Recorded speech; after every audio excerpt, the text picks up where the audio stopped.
Welcome to Moments with Marianne. This is your host, Marianne Pastana. And we're here today with special guest, artist and author Ken Elliott. And he's here today to share the inspiration behind his art, as well as his book, Manifesting 123, and You Don't Need Number 3. So Ken is an artist and writer living in Castle Rock, Colorado. He's a full-time artist that exhibits nationally and someone who has experienced and collected astonishing stories for over 30 years. In his book, Manifesting 123 and You Don't Need Number 3, Ken has experienced sending objects in thought and having them appear in the home of someone gifted enough to describe what has been sent. Ken learned that intentions instantaneously start to manifest on the other side. So let's welcome to the show, Ken Elliott.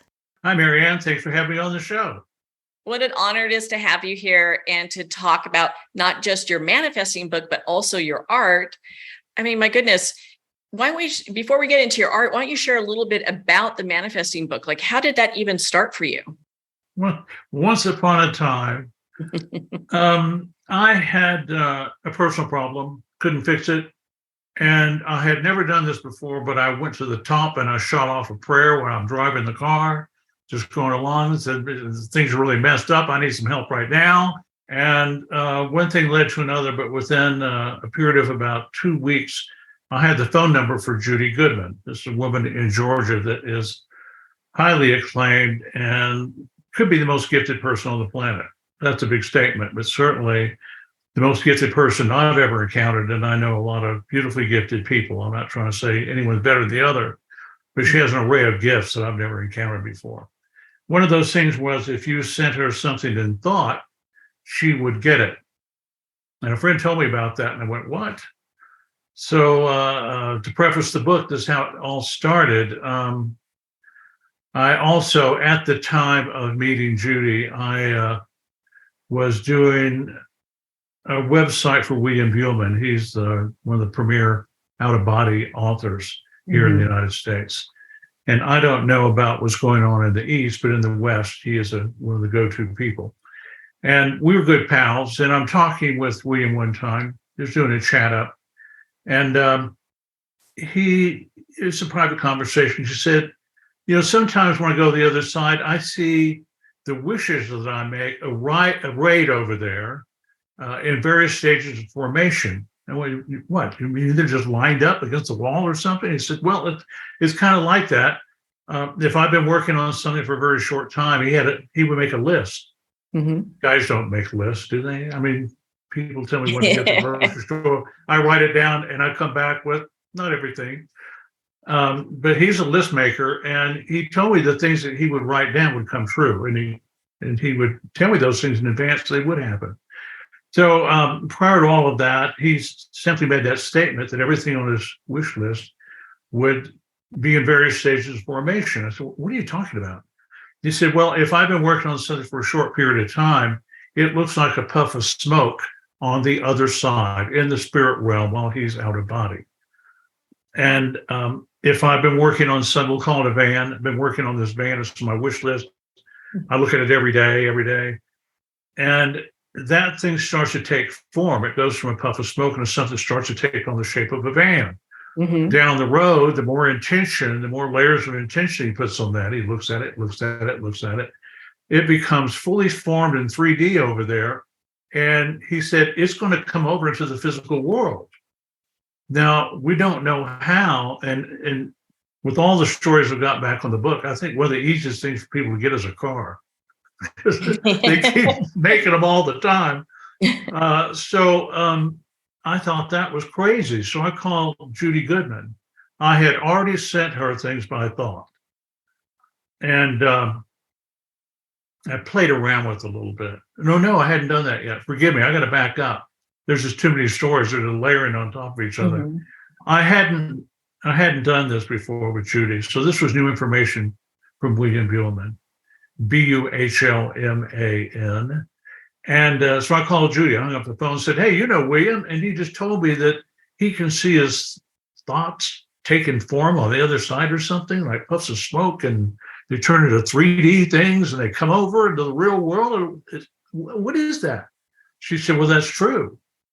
And I said, well, why didn't you tell me? She said, well, you never asked me. But you know what? Well, I was just a lot more dumb in those days. I'm smarter now. I can give myself some kind of credit, but I didn't get what she was saying. But I said, well, I want to send you something in thought and see if you get it. She said, okay. And so I did that for her birthday and she got it. And by the way, it had been embellished by someone else, a big guy, she said. So that was quite a thing. Then to condense time, I'll let that story go. It is in the book. I do talk about it in other interviews. You can look at other interviews. I give it all away for free, and I'll do it here. You don't have to buy the book. This is not a teaser. You're going to get everything you need. But I'll go on to the next story. After sending Judy things in thought for, I don't know, a year and a half or so, I was still a bit of an idiot about this, and I didn't understand how basically fundamentally important this is. And so I decided I would do a test. So I called Judy up and said, you got a second? I want to send you something in thought again. Again, I was doing this over and over. And so at this time, I want to do something in real time. She said, okay, what are you going to do? I said, well, have you got a chair nearby where you can see it? She said, yeah. I said, well, I'm going to send something in thought, and I'm going to put it in that chair and see if you get it. She said, all right, what are you going to do? Now, way back, that first time I sent something, she said, you're going to send me a gift. It's going to come from your heart. I'm going to get it every time. Well, what did that mean? I don't know. I just wanted to play the game. I don't know what that meant. The heart, forget about it. And it did work. But she said, because you're sending it from the heart, you're putting that love emotion on it, and I'll get it every time. All right. So this time I'm going to do this thing, and I'm on the fly. So I'm thinking, all right, I'm an artist. I have a kind of wacky way of thinking about things. I'll send her a Daffy Duck. And I don't have to get it right. I've realized I just have to just sort of send it best I can. She said, just take 2 or 3 seconds on it. But I'm going to make this more complicated. I don't want this to be something that's in the field, that's on the TV next door, that the kids are doing outside the window. So a Daffy Duck. And he's going to have a stick, a little stick with a thing across the front. And on the front of it, it says love in red lipstick on it. So it's a Daffy Duck with a stick and a sign. And so I went to work on this. And this is not how you do manifesting, folks. I just went, Daffy Duck, and I just crammed and jammed until my head's about to burst like I usually do. And the thing about the heart, forget about it. I don't know what you're talking about. So I just crammed this Daffy Duck with a stick in his hand. And after 2 minutes, a pretty heavy concentration, at least for me, I was pretty exhausted. And I said, okay, what'd you get? She said, was it your intention to send me a cartoon character? I went, yeah. Well, that's not what I got. What? She said, well, look, there's this wimpy little thing in the chair. He's got cartoon colors on him. So I figured it's a cartoon character. Your thoughts weren't that strong, so that's what it did. And now I'm manifesting a 5-foot tall Daffy Duck, by the way. So this is wimpy little thing, cartoon character, little skinny arm, little skinny legs, and he's got a stick in his hand. Now, 2,500 miles away, using whatever I got up here, which is nothing to write home about, just like everybody else, Mr. Average trying to manifest something, and it worked in real time. That bent the world. But I didn't get it. I didn't understand. I was just playing post office. And, I kept doing this, and I would tell people about these stories, and they said, you ought to write a book. Well, yeah, I'm going to, thinking, yeah. So it was about 2 years later, I wrote a book, dictated it out to the computer, made some edits, sent it to an editor, played around, did a homemade cover. It was a little pitiful, but I got it started. It now has a professional cover. And I had this book in my hand in 7 weeks, done. It manifested itself.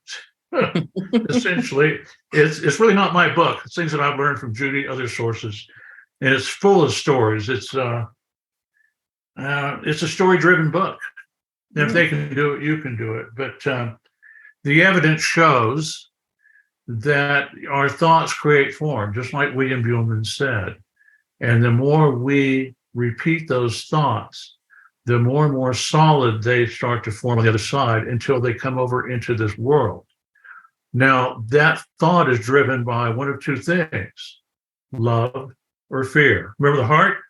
Mhm. That was gratitude or love. So if you're repeating something in your life and you put gratitude behind it, it is forming over there. If you repeat something in your life like you can't pay the bills and you have fear, those are the two great powers in the universe. Your thoughts just make stuff, and they're powered by love or fear, and it will just as happily make you the inability to pay your bills as it would to not have financial concerns. Thoughts are like gravity. I don't have a PhD. I don't have a white lab coat. You just have to take my word for it. Gravity is a natural law. We're all equally good at spilling glasses of water. That's what gravity does for us. And your thoughts will just make things. And if you repeat a thought, it's on the job. And my friends can see it start to take form. Well, I know in your book you share about how it's a process that goes from 1, 2, and 3. It's the title of the book's Manifesting 1, 2, 3, and you don't need number 3. So what is the 1 and the 2? The number 1 is essentially what I just told you, that your thoughts really do create things. Mm-hmm. It doesn't matter if you believe it or not. It just does it anyway. It doesn't matter if you believe gravity or not. It just does it anyway. Mm-hmm. So to take advantage of this, and it is our gift from whoever designed this, that I think the best way to do this is create a movie. Now, here's the other bonus to this gift. Your thoughts can create the future. Now, this is like science fiction on top of science fiction. But if you're going to have a bonus segment, let's do that too. So I recommend something, I'll just call it the movie. And in your movie, and sometimes my movie, I'm just sitting in my chair, I'm making an observation at the end of the day. Other times, if I definitely want to go to Paris, I'll have a movie and I'm in Paris. I was closing my eyes and I'm in Paris. And I'm breathing the air in Paris. So when you talk about a movie, what is that? When I talk about a movie, that is where we're going to imagine what it is that we perceive, what it is that we desire. I'm not going to say want. Let me state very clearly that your thoughts are very, very literal. If you say, I want a car, then you are wanting for a car. If you desire a car, if you are saving to a car, if you are thinking about purchasing or however it is, something besides wanting or needy for a car, then it will start to build that. So in the movie, you have a list of things, and each one of these movies is a part of that list. So some of what I do in the movie, I'm sitting in the chair making observations at the end of my day, and I'll just say, I might start with, I'm in my future. I always do that. Take a breath. I'm breathing the air of my future. It's an interesting concept. And the birds outside, those are the birds of my future. And I'm just rubbing this couch like Aladdin's lamp if I need to. I'm planning myself for the future. And in my future, I don't have financial concerns. And I'm so grateful. Now, I just did that. I just made another layer on my manifesting scheme. Now, I didn't have to understand how that can happen. It gets put together. We can't see a bigger picture. So in my future, I don't have financial concerns. And I'm so very grateful. There's that heart thing. I'm putting that love behind it, not fear. I didn't say I can't pay my bills. Oh my God, I can't pay my bills.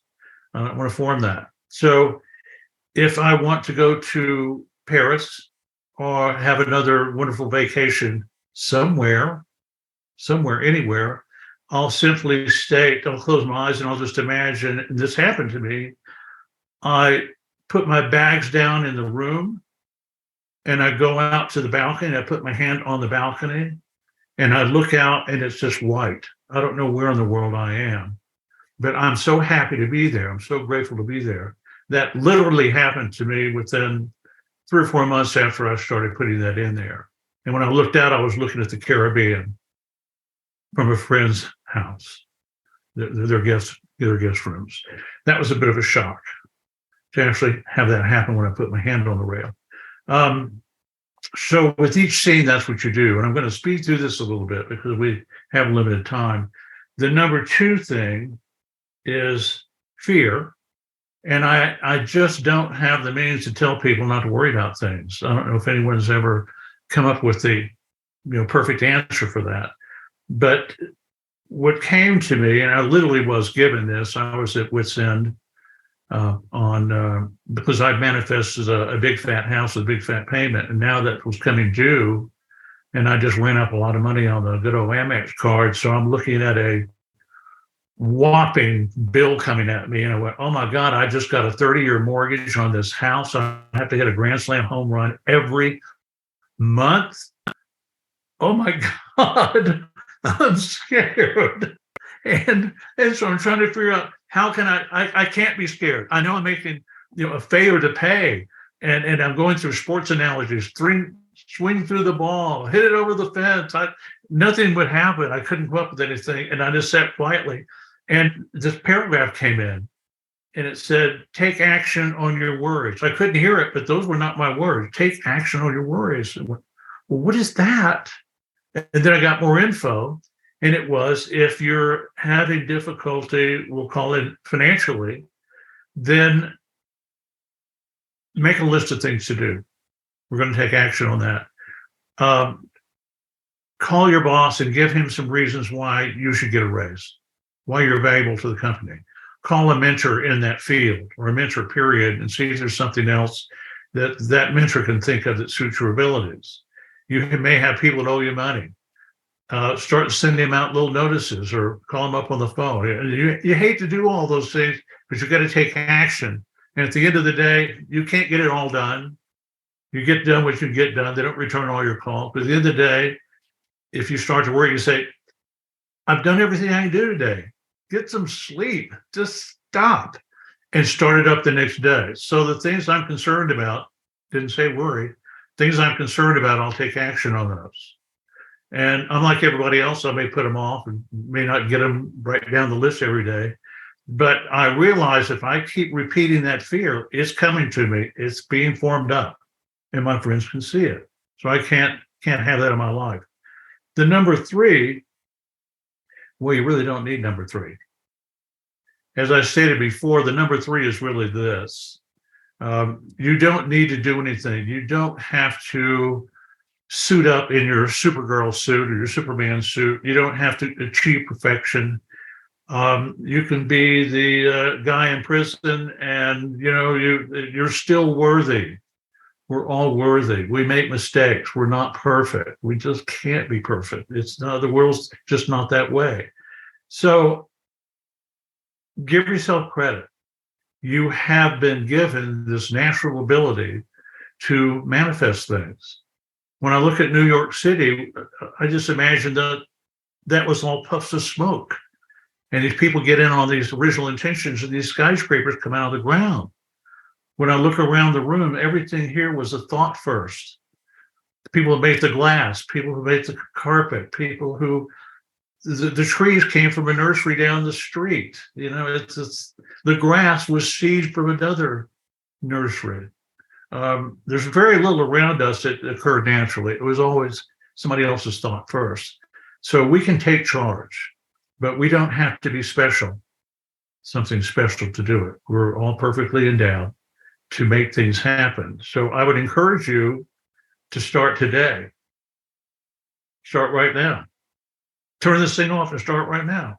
Or let it run a little bit and start as soon as we get through. But get on this thing, because I have over 400 stories on my website from people who read the book or that I've just talked to, and they have the most extraordinary things happen to them, large and small.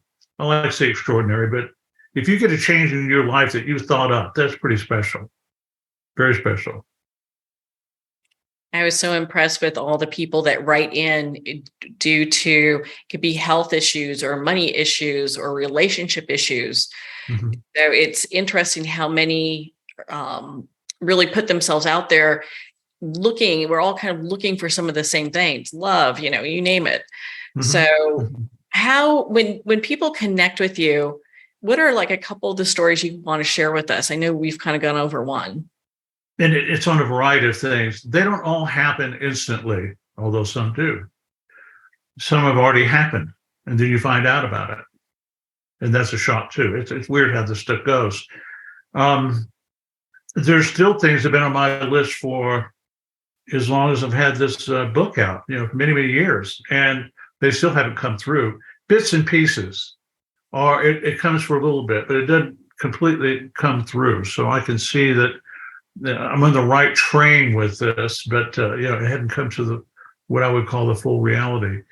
I like the Custom Western song, and I'm paraphrasing it. It was something like, "Dear God, thank you for not giving me everything that I asked for," kind of thing. Sometimes those toughest lessons are the things that we did want, and we learned a lot from that, and then we move on to the next thing. We have to be ready for some things.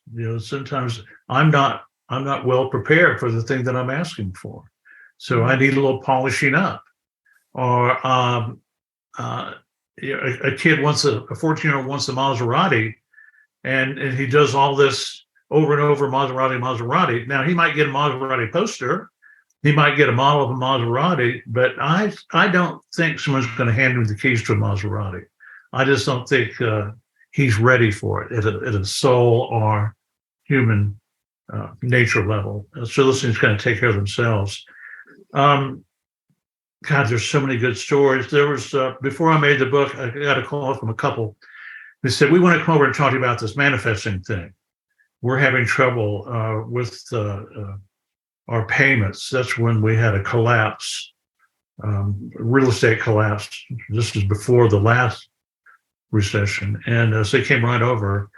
And they said both of their businesses have gone down. They can't make their mortgage. It's with a major bank everybody knows the names of. They're about to not make the payment. So we got to do something. So will the two of you get together, and in your future, this mortgage is not a concern. We don't know how this is going to happen. We didn't talk about money. We didn't talk about bank accounts. We didn't talk about this and that. Paying this mortgage is not a concern. And because there's two people working on the same thing, to me, that's kind of like an unfair advantage. So they did. And about 6 weeks later, I'm having lunch with someone and said, "You need to call this couple. I remember you talked about them and a manifesting thing. Well, something's happened. It's financial. I don't want to talk about it, but call them up." I did. And they said, "Well, something fantastic happened. We're not going to make the payment, so we call the bank." The bank said, "Well, we don't hold your mortgage anymore. We sold it off to someone else." So they called that 800 number and there was no answer. That was odd. So within a couple of weeks, they met a guy at a party, a lawyer at a party, who helps people having trouble with banks and their mortgages. Never heard of such a guy. So the guy pops up out of the blue and he said, "I want to look into that for you." He got back to him and said, "Your mortgage has been sold 5 more times. It's now owned by an outfit in Europe. And they don't have clear title to your mortgage. So I've arranged a meeting with the judge here in your county, and we'll go see." And so a guy showed up. He showed a spreadsheet to the judge, and the judge said, my young daughter could make a spreadsheet with this on it. This is meaningless. You have no standing here." And so everybody went their way, and the couple they don't have anyone to pay a mortgage to. The lawyer said, "Keep saving the money because something can change on this." And they felt guilty about it. So this was, I don't know, a long time. It could have been a year, 9 months or something. They called the people with, the mortgage, had purchased the mortgage. And they said, "We want to start paying you something, but we're still in trouble on trying to make that full payment." We said, "We'll get back to you." They came back and said, "Here's the deal. How about this? 2% loan." Theirs was probably much higher, much, much higher. And all the money that was unpaid up to this point, don't worry about that. 2% loan on the balance going forward. Can you do that? I said, yep. Everybody was happy. I mean, it's like that just can't happen. It's not possible. And then one more story. I've done the book. Book's all done. No, that's right. It's just the editor. I'm ready for it. Wait for it to come back to the editor. I'm with a guy. We're talking about manifesting, and the waitress came by, and on the second pass, I just got this hit. I do every once in a while, and I asked her, "Do you ever ask for things? Do you pray for things? Do you make wish lists? Do you pray for stuff, manifest stuff?" She said, "Yes, I do," and that's not usually what I hear. And I said, "Well, what?" She said, "Well, I asked to get hit by a car." What? She said, "Yeah, I asked to get hit by a car." I said, "Well, why?" She said, "One of the other waitresses here was hit by a car as a pedestrian, and she got a settlement for $20,000-$30,000 or something. So I asked to get hit by a car." I said, "So what happened?" She said, "I got hit by a car." Excuse me for yelling, but this stuff, you just can't believe it. I said, "Are you okay?" She says, "Yeah, I just got a bump." And there was no settlement or anything, it just scared the hell out of both of us. But she said, "Well, I understand you're writing this book." We talked a little while. She said, "Well, tell people not to ask to get hit by a car." So I think that's the last story in the book. So please don't ask for things that you would rather have in your life. And it's important to know what you will not have in your life. And in your future, if you've got something that's a problem, in your future, you can observe that does not exist. Yeah. So there's a woman with a barking dog. Bark, bark, bark. The neighbors were terrible neighbors. They would yell at them, this and that. And she said, I got to fix this. And I said, "Well, just manifest that the bark is not a concern." She called me back, I don't know, a week or two. I said, "So what's up?" She said, "Well, I don't have any problem with the barking dog." I said, "What happened? They move away? The dog die or something?" "I hope not." She said, "No, I don't know why. It just doesn't bother me anymore. It's there, but I don't hear it." So that's a very interesting conclusion to a manifesting thing too. That's remarkable how all these things, I mean, you couldn't make this stuff up, and No. how these things happen. So when we talk about when we get into your art, because you're this artist that I really respect, and you get into the art career that you have, how did that come into being? I don't know. What do you mean you don't know? And there goes the show. I mean, artist. You just turn it off now. We don't know anything. There's a fate. There's a plan. And I sound like I'm speaking with authority. I'm going to strongly suggest we have fate. We have a plan. And the plan was that I would be in the arts, that would somehow support me. It seems to be the trail. And I was 17. I was having an afternoon date with my 16-year-old girlfriend, burger and a Coke thing. We're in these big booths, and we're talking, and a head pops up on the booth next to us. And it's a man that's a friend of my father's. He recognized my voice.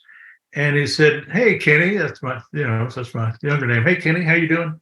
Da-da-da-da. And for whatever reason, he said something insulting to my 16-year-old girlfriend.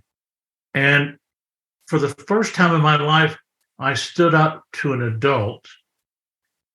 And also for the first time in my life, these words came out of my mouth, and I don't even know why. And I said, "You owe her an apology." And then in turn, he said the magic words. And I've heard this from time to time. And often this is a turning point in my life, a little one or a big one. And he said the magic words. I don't know why I said that. And he apologized. He said, "Have you got plans to come out of high school?" And I said, "No, not really." He said, "Why don't you work for me in this frame shop? I'll teach you how to make picture frames." And so that got me a toe into the business. I was very adept at it. From there, some guys came along, years later, and they wanted to frame some pictures. They were starting a gallery, and I ended up teaming up with them and bringing a frame shop operation in. And also along the lines of the picture framing job, I saw a painting in the floor at the frame shop, and I'd never seen color like that. And I knew the gallery owner.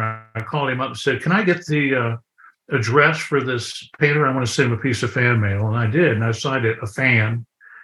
And he said, "If you ever come to New York, I'll give you a pastel." So it was years before I was able to get to New York. But I got up there and met him, and we became friends, kind of casual friends, not super close. And then someone came along, I don't know, a couple of years later or so, and said, "You ought to sign up for Will Kahn's art class." Now, Will Kahn is, he died a couple of years ago, respected as the best of the modern American landscape painters and the best colorist, perhaps, in the world. And what I saw in his colors that day just struck me. I mean, we framed pictures for some of the best galleries in Houston, but I'd never seen anything like that. And so I decided to sign up for that class years later, and I got in, barely, I think, and spent a month with him in this master's class. And from that, it took some time for me to absorb all those lessons. And I every day, I think of them every day, I'm still absorbing those lessons, but I teach those things. And there are people that call me, and they're very drawn to Wolf Kahn. And they're very drawn to my work. And if they like Wolf Kahn too much, or they love my work too much, about 90% of the time there is a spiritual connection there. And I don't look for it, I just know it's so. And I don't have to bring it up. I might put a quarter on the table when I talk to them, and they say, "Oh, I do manifesting, yada, yada," and they get a book and off we go. But we still teach art class. But the most amazing things come in those conversations. And yes, they get this information that I got from Wolf Kahn. That's what they're there for. But also we get into often these metaphysical conversations, and it's life-changing, or it's additive to what they're already doing. So a lot happens on those weekends, and it's supposed to be about art, but often it's not. And the last weekend was off the charts, because a woman looked in the mirror and she looked up, I think it was 10 or 15 years younger than she really is. The next morning she looked in the mirror and she looked like a 20-year-old. And so what was that about? Well, there's a whole nother story on that. But she was manifesting things, and she got to see that she is perfect, which was a problem. So she got to see it was in her face. Interesting stuff. That is interesting, because so many people have an issue with how they show up in life, either how they look or job or hair. I mean, you name it. There's always something for somebody. Yeah. So to be in a place where you feel like, hey, I'm perfect the way I am. I mean, how good is that? Perfect enough to manifest. Mm-hmm. More than perfect enough, more than worthy enough to take advantage of this great gift and bring things in your life that you desire. What I learned from this piece of destiny, that there was a plan, and the artwork supports me. Mm-hmm. And because I'm not, as I say in the book, I'm not out foraging for berries all day long to get enough calories to eat. I have the time to be helpful to people and to have a comfortable life. Mm-hmm. So I'm glad that the plan found me, and the right people came along that were supposed to come along, and I'm supported my artwork, and I had the time to meet, well, about the same time as when I met Judy Goodman, William Buhlman, and other great teachers, those two in particular, and it carried me forward. And there's a lot of people in my lives that you wouldn't say are great teachers, but I've had a lot of influences, people I care and love and help me along. And still do. I need it. Yeah, I'm manifesting help all the time. I can use some help. Always use more help. Well, and from the art perspective, you have Wolf Kahn is one of your greatest teachers too. Hmm. Yeah, that's the best colorist. So that's where those colors come from. Nancy Raines, another person who came forward, was in a bicycle accident and ended up in a coma for a few minutes. Horrible accident. And because of that, she went to the other side for 2 or 3 months. There's no time over there. And that's Nancy Raines, Rynes. And we became friends. She called me and said, I want to use one of your paintings for one of my early newsletters. And I said, well, you're an artist, use your own painting. She said, your colors are very close to what I saw over there, what people call heaven. They're a long way from that, but they're have a little more going on than a lot of other pieces, just like that piece of Wolf Kahn's that I saw on the gallery or the frame shop floor that day. So people have been drawn to my work because of those colors. Yeah, there's a quality to it, but they really get excited about that color. They like it a little too much. And what Judy has told me and what I learned for myself, because I did go out of body a few times, did see this, those colors over there are unlike anything here. They're way outside of what we have here.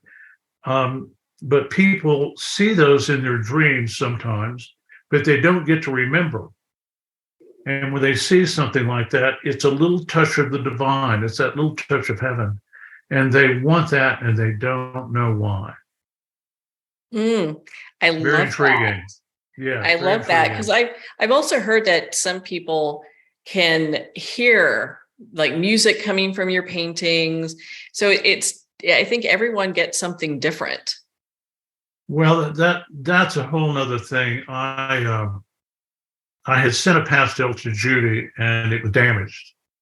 That's a wonderful story, but it would take 20 minutes to unspool it. But it was sent back. I repaired it.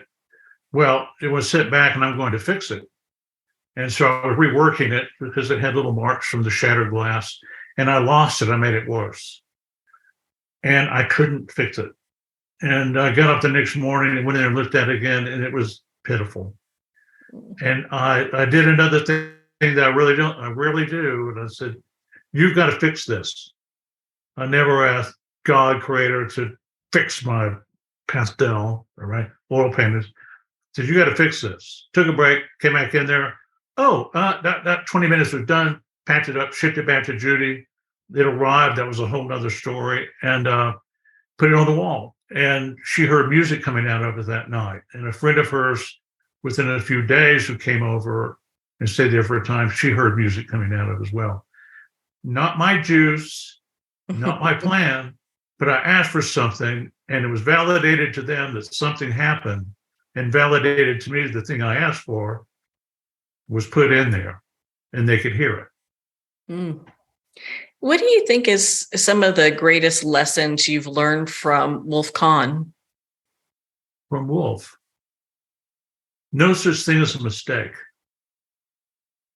And from another great painter, a friend of his, Richard Diebenkorn, I'm paraphrasing, mistakes are the things that move you from one position to another. So you can't stand your job and you get laid off, you get fired. But you wouldn't quit that job because you wanted security. You couldn't handle the unknown. What could happen? So sometimes things get changed in our lives and it will move us from one position to another. No such thing as a mistake. If I make what seems to be a mistake on my canvas, I can paint over it. I can use part of it. Every time I make a so-called mistake, it's an opportunity to make something better. So that's something I carry with me. And I make plenty of mistakes, but they're all opportunities. And there are opportunities to how you feel about yourself. I didn't have a great painting day a couple of days ago. And I'm pretty chirpy, happy-go-lucky kind of guy. But I was down a little bit. And I have a lot of paintings down there that have problems. I create problems.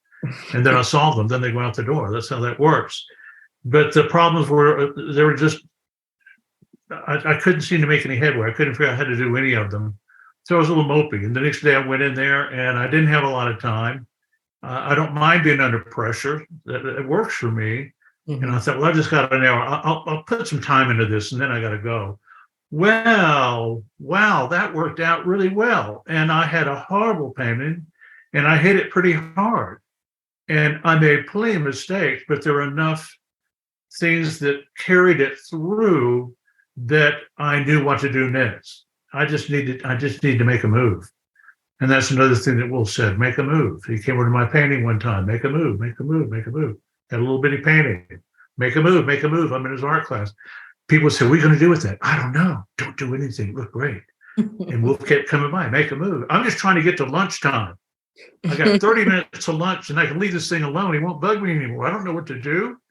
And he came by just before lunch and he said, may I? And I said, yeah, one of the biggest lessons I ever had in the art biz. He picked up my brush. I'm not a very good painter. I'm working on big ones, 9 by 12 inches. Scared to death. That's how bad an artist I was. And I got in that class. Anyway, he took my brush on my wet canvas and he did this. And he smeared it all out. And then he gave my brush back and he said, now make a move. Ouch. Nobody came along and said, what are you going to do? So we need to make some moves in our lives. If you don't like the way things are going, make a move, manifest it, pray for it, vision board, wish list. I don't care, but I know manifesting works. And I haven't had a tour of the prayer office, but they're on the job. And I have friends that can see these things happen and the angels and all the follow the wall and all the people get behind you and help you out and take advantage. They're waiting to hear from you. Call 1-800. Well, and your pieces, your artwork, they're landscapes, contemporary fine art landscapes. Mm-hmm. And so it does. On a good day, they're fine art. Mm-hmm. And they have this just unique, jumping off of color that happens with mm-hmm. each one. So when we talk about having this spiritual component to the artwork, it's really what the seer interprets it. Is that correct? They see something that they're really that really draws them in. They're very compelling to them from a color standpoint. Not everybody, but some. Now, most people look at it and didn't like the colors and the landscape. They just gauge against all the other landscapes that are out there, and there's in the trillions. But every once in a while, for somebody, it just set them off. And I think that's that memory they can't pull in. Or there's the rare birds who've actually been over there, and they say, wow, I saw a sky that was kind of something like that when I saw Grandpa in heaven that time. It's that kind of deal. So on the flip side of this, we've talked about Wolf Kahn. On the flip side of this, when we look at the spiritual aspect, what was some of the greatest things that you've learned from Judy Goodman and William Buhlman? The really big takeaway, or there's at least two that come to mind right off, is how powerful we are. Judy Goodman goes out of body every night. In other words, she leaves her physical body. It's asleep in the bed, and she's out of body, fully conscious, in a spirit body, and roams around. Well, that's a flip way of saying things. William Buhlman does the same thing. They both go out of body. The stories they bring back is that we're eternal.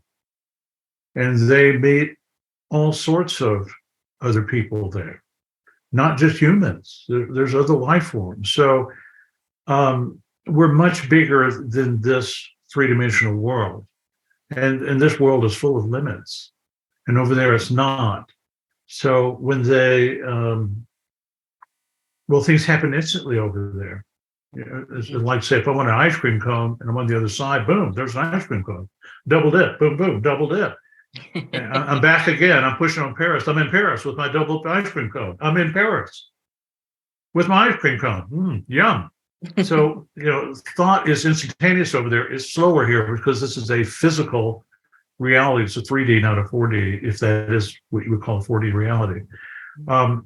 We never die. We are immortal. And there is much that's bigger than us. Somebody invented all of this. We can make things, and I've been on the other side in a position where there was nothing to infinity in all directions. And I realized if I thought of anything, it would instantly create. There was something in the field around me. I was aware of the fact that anything that I would think, you would act on whatever that stuff was and would make it instantly. So I was very careful not to make anything. If I walked up on you, Marianne, and you're in that place and you're thinking about making something, and I see you, I'm going to get away from you as fast as I can because you might say something crazy like, let there be light, and I'd be obliterated. We can make things.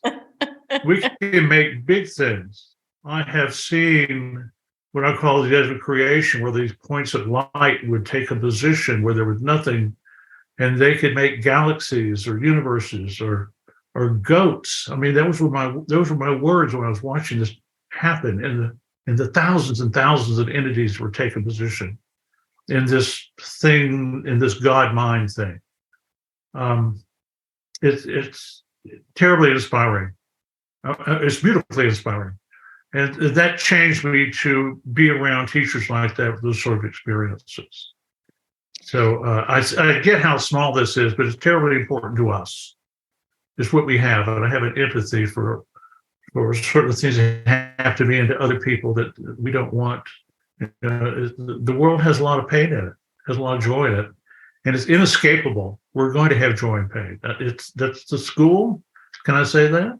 Mm-hmm. That's a simple form of looking at things. Yeah. The Earth School, as they say, Got it. Yeah, I like that. Earth School. Well, and I really appreciate you talking with us about the manifesting and art and how those have really come together for you. You're one of my greatest teachers as well. So I'm delighted we get to spend this time with you.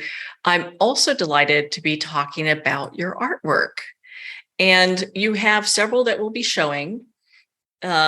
Trees in Shadow. I mean, I look at your pieces of art and I'm like, what inspired you to paint this piece? Like, where is this coming from inside you? I'm repeating myself. I don't know. As a landscape painter, you never run out of variations on the landscape. And there's a waterscape and the skyscape and the land meeting the water and the land meeting the sky and the sky meeting the water. It goes on and on and on and on. So there's 400 years of oil painters. So I'm using 14th century technology to trick the eye on a two-dimensional surface. And we get a lot of credit for that. That's kind of absurd, but we do put something out there. Art does last. Music lasts, art lasts. The petroglyphs, all of that, it lasts. People don't know the name of hardly anybody knows the name of the mayor in Paris. So I keep mentioning Paris. I'll be getting back there. Very few people know the name of the mayor in Paris when Degas was active, but Degas lasted, and the name of the mayor in Paris did not. Is not that widely known. So when you step up, I like to quote what Wolf Kahn says: every time you step to the canvas, you have the opportunity to make a masterpiece. If someone would like to look at your oils or clays, because I know you also work with art consultants, right? Art consultants, individuals, all kinds of people, whoever likes art. So constantly getting calls for that. They can go to my website at Ken Elliott, ELLIOTT.com, and you'll see all of that played out, including soul work. And something else I like to do is write. So every time I do a piece, I write about it. I'll do a couple paragraphs. Well, I enjoy reading those. It's one of my favorite to follow. I'm so glad I get your newsletter. And Ken, thank you so much for taking the time to be on the show with us here today. Thank you very much, Marianne. It's such a pleasure. And thank you for all that you do for the capital many. For the many. Thank you so much. Well, thank you, Ken. As always, it's such an honor to spend this time with you. Ken Elliott is an award-winning contemporary landscape fine artist whose works have appeared in movies, television shows, and magazines. Ken's artwork hangs in embassies, hotels, hospitals, corporations, and in private collections around the world. Along with original oils and pastels, Ken Elliott offers over 150 options of signed, limited edition prints of these world-class pieces of art. Please visit his website at kenelliott.com. Well, on that note, we're going to pause here for a quick break, and we'll be right back after this message.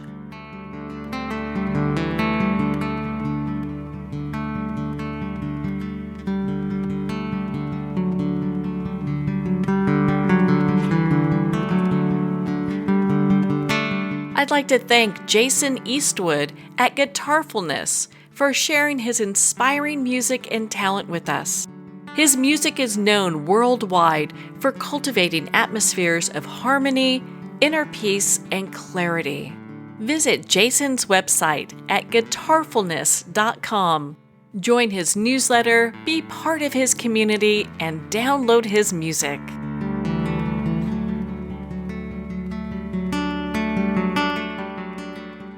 Well, we're at the end of our time today. I'd like to thank everyone for tuning in. You've been listening to Moments with Marianne, where we make every moment count.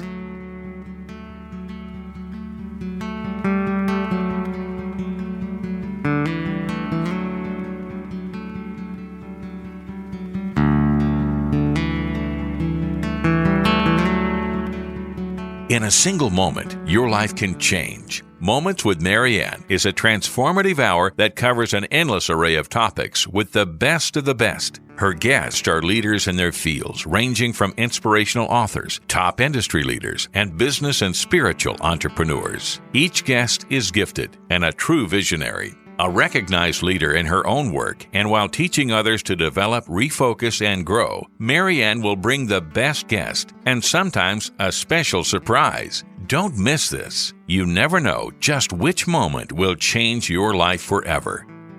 Make sure to tune in and visit momentswithmarianne.com for more information.